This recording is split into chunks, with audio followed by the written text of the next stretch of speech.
میرے بھائیوں اپنے سینوں کو ٹٹولیے، کیا ہمارے سینے میں عشق مصطفیٰ ہے یا پھر گناہ کی محبت ہے؟ یاد رکھیے اگر ہمارے سینے میں گناہ کی محبت نہ ہوتی تو ہم لوگ کیا چوری کرتے؟ ہم میں سے کوئی چوری کرتا؟ ہماری قوم کے اندر کوئی چور ہوتا؟ اگر ہمارے سینے میں گناہ کی محبت نہ ہوتی تو کیا ہماری قوم کے اندر کوئی زانی ہوتا، کوئی شرابی ہوتا، کوئی تاش کے پتے کھیلنے والا ہوتا، کوئی ماں کی نافرمانی کرنے والا ہوتا، کوئی ماں کے خلاف باتیں کرنے والا ہوتا، کوئی باپ کے خلاف باتیں کرنے والا ہوتا؟ دیکھو آج کے نوجوان عشق مصطفیٰ کی بات بھی کرتے ہیں۔ جب میرے جوان کہتے ہیں اللہ اکبر غلامی رسول میں موت بھی قبول ہے، ہم کہتے ہیں میرے بھائی ابھی موت کی اور مرنے کی ضرورت نہیں ہے، نبی کی غلامی میں ابھی مرنے کی ضرورت نہیں ہے، ابھی نبی کی غلامی میں صرف زندگی گزار دو، یہ بڑی بات ہے۔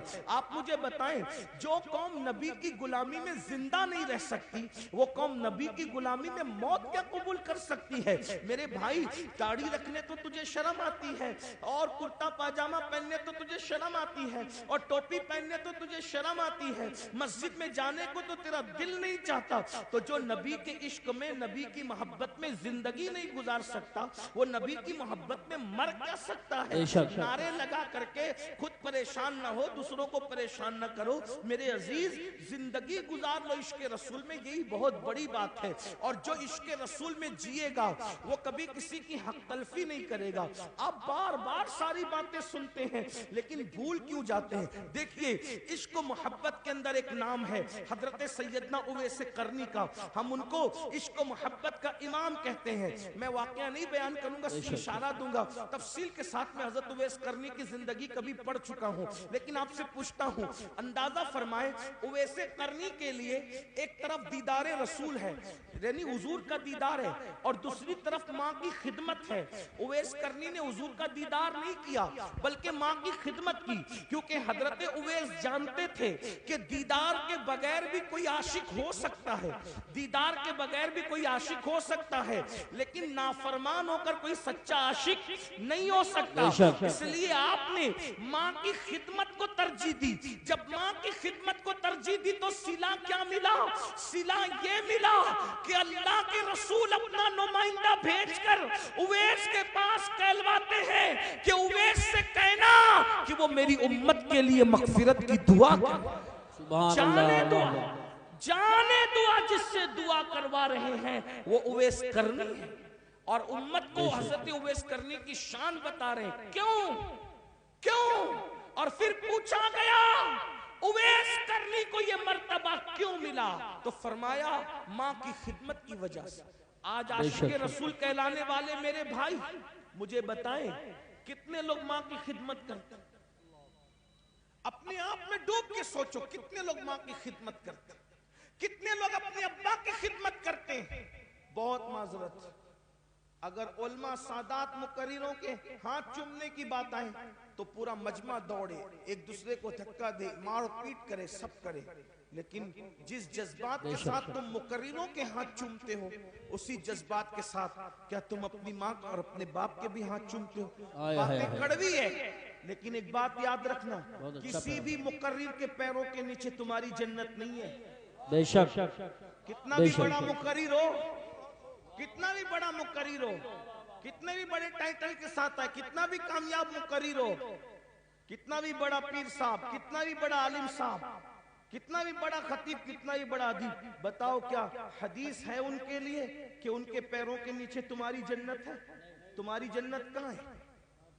تمہاری ماؤں کے قدموں میں، اس کو تو بڈھی کہتے ہیں، ان کو تو ڈوکری ڈوکرا کہتے ہو، اگر وہ کوئی مشورہ دے دے تو چیخ چلا کے کہتے ہو چپ رہو تمہیں کیا سمجھتا ہے؟ یہی ہے، یہاں آ کر ہاتھ باندھ کے کھڑے رہتے ہو اور اپنے ماں باپ کو آنکھیں دکھاتے ہو۔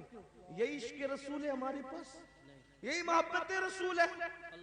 بہت سارے ظالم تو ایسے ہیں کہ جن لوگوں نے اپنے ماں باپ کو چھوڑ کر کے سسرال بسا لیا ہے، ماں باپ کی خبر بھی نہیں ہے، ماں باپ بھیک مانگ رہے ہیں کہ کیا کر رہے ہیں، ماں باپ کو کھانا ہے کہ نہیں ہے کوئی فکر نہیں ہے، اور ہم عاشق رسول ہیں۔ اللہ کے بندو یہ عشق مصطفیٰ نہیں، اویس قرنی نے بتایا ایک طرف دیدار رسول کتنی بڑی چیز ہے، کبھی سوچا کبھی سوچا ارے دیدار کرنے سے صحابی بنتا انسان، صحابی؟ مگر حضرت اویس کرنی نے ماں کے کہنے پہ دیدار رسول کو نہیں گئے ماں کے کہنے پہ، اور ہمیں بتایا ایک وفادار عاشق کیا ہوتا ہے۔ اور آج ہم ماں باپ کو دوا کے پیسے دینے کے لیے بھی ان کو ترساتے ہیں، ان کو تڑپاتے ہیں، انہیں بے چین کرتے ہیں۔ آقا علیہ السلام نے فرمایا اگر تیرے ماں باپ تجھ سے ناراض ہے تو اللہ تیری نمازیں بھی رد کر دے گا، اللہ تیری عبادتیں بھی رد کر دے گا۔ میرے بھائیوں کہاں ہو؟ توبہ کرو، سچے مسلمان بنو۔ صرف نعرے ہمیں انقلاب نہیں لا سکتے، صرف نعرے ہمیں بدل نہیں سکتے۔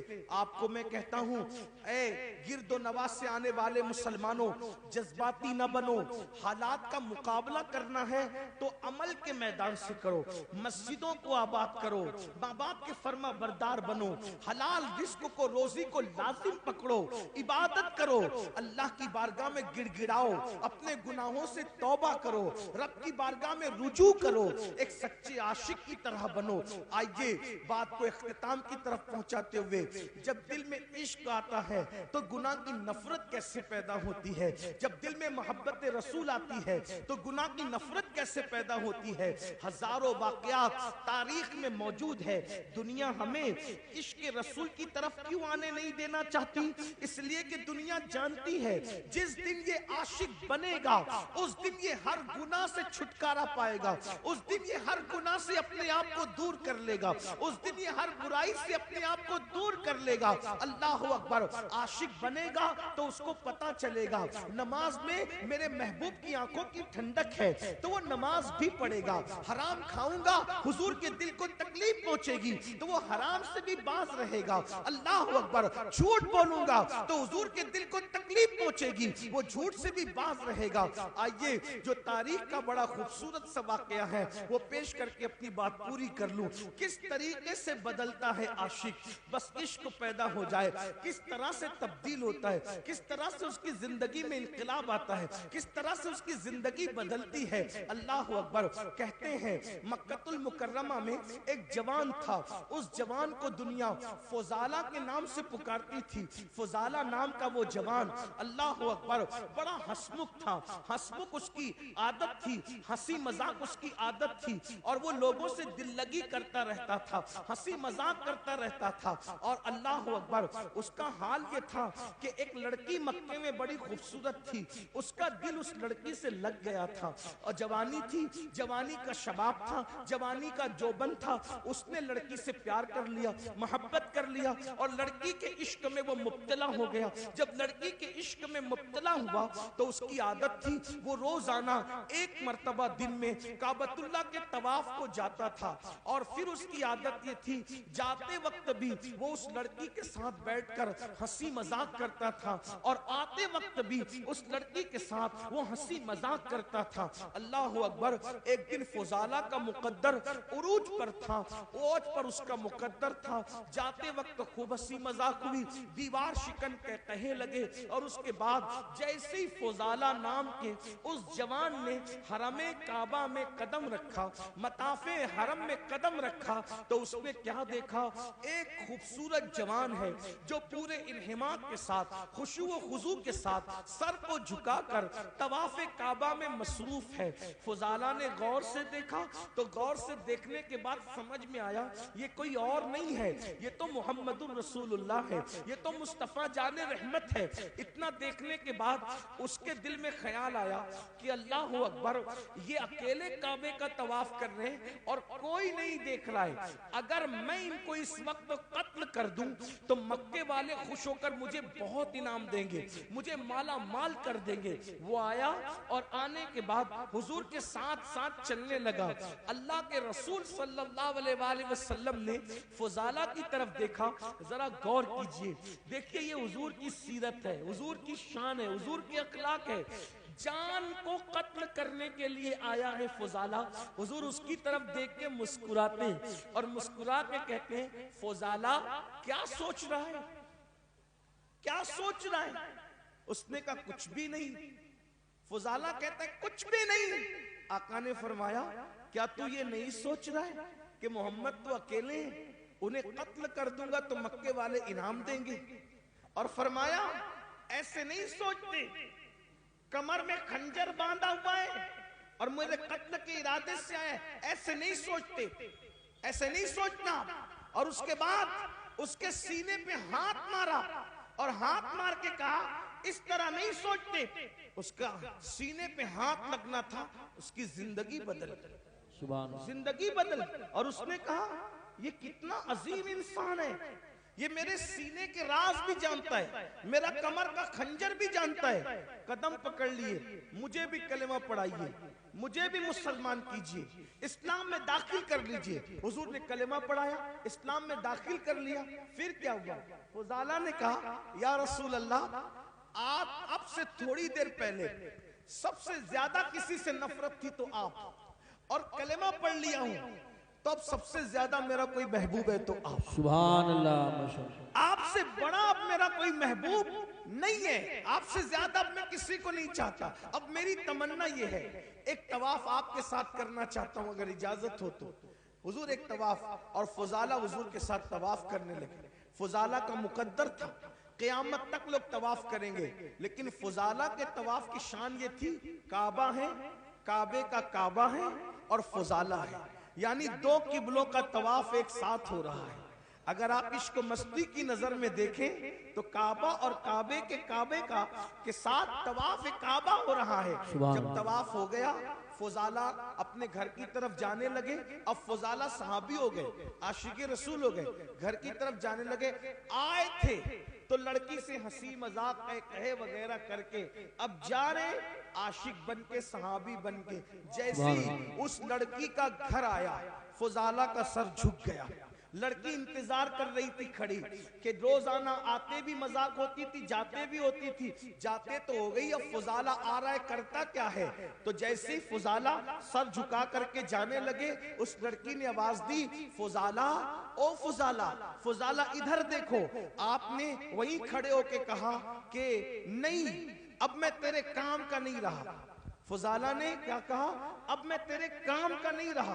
اس لڑکی نے کہا کیوں, مذاق زیادہ ہو گئی, کوئی تکلیف ہو گئی, کوئی کچھ ہو گیا, بتاؤ ازالہ کریں. تو کیا کہا, نہیں, جب تک کہ میرے دل میں آمنہ کا لال نہیں بسا تھا میں ہر کس و ناقص سے دل لگا لیتا تھا, لیکن اب میرے دل میں عشق رسول پیدا ہو گیا ہے, اس لیے اب میرے دل میں کسی ناجائز محبت کی جگہ نہیں ہے. اب میں تیرے کام کا نہیں رہ گیا. اندازہ فرمائیں زندگیوں میں یوں انقلاب آیا ہے.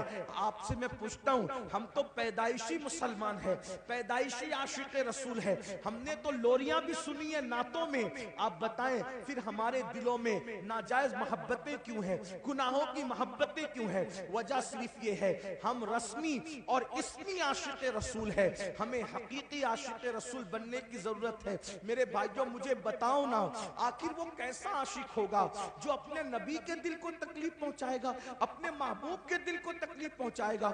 وہ رسول جو پوری پوری رات ہمارے لیے دعائیں کرتے ہیں, آج ہم اس رسول کی نافرمانی کر رہے ہیں, ان کی بات نہیں مان رہے.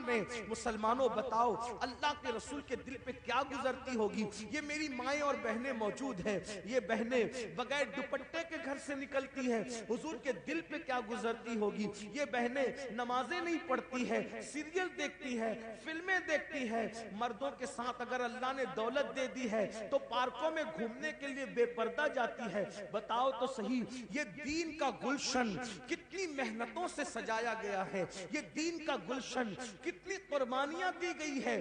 جب یہ دین کا گلشن سجا ہے, اگر آج مسلمان اس احساس سے عاری ہو جائے تو بتائیے پھر مصیبتیں نہیں تو کیا, پھر تکلیفیں نہیں تو کیا, پھر اللہ اکبر تباہی نہیں تو کیا, پھر بربادی نہیں تو کیا. یاد رکھیے اپنے نبی سے سچے دل سے جڑیے. جو رسول اللہ سے سچی محبت کرتا ہے وہ کثرت سے اپنے نبی کا ذکر کرتا ہے, اس کی پہلی نشانی ہے وہ کثرت سے اپنے نبی کا